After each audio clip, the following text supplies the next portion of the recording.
আসসালামু আলাইকুম রহমতুল্লাহ। আলহামদুলিল্লাহি রব্বিল আলমিন ওয়াসসালাতু ওয়াসসালামু আল্লাহ রসুলিহিল কারিম। আজকে আমরা সবাই বিকেলে গিয়েছিলাম খিলগাঁও থানার অন্তর্গত গ্রিন বনশ্রী প্রজেক্টে, মস্তমাজির কাছাকাছি অবস্থিত। আসন্ন 2026-এর কোরবানির উপলক্ষে এখানে ঢাকা সিটি কর্পোরেশন পশুর হাট বরাদ্দ দেওয়ার সিদ্ধান্ত নিয়েছেন।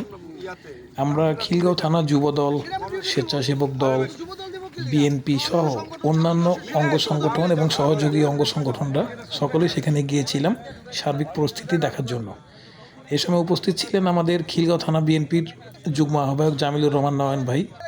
তিনি আমাদেরকে ঘুরে ঘুরে হাটের বিভিন্ন পারিপার্শ্বিক পরিস্থিতি দেখান এবং বিভিন্ন পরিকল্পনা আমাদের সাথে শেয়ার করেন।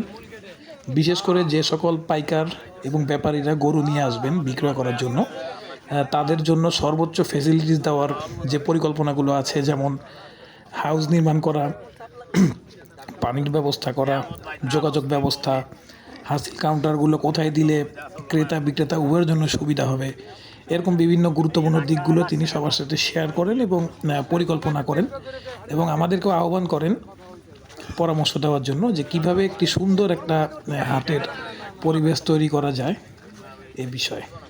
তো দেখতে থাকুন সবাই এবং আমাদের সাথেই থাকুন।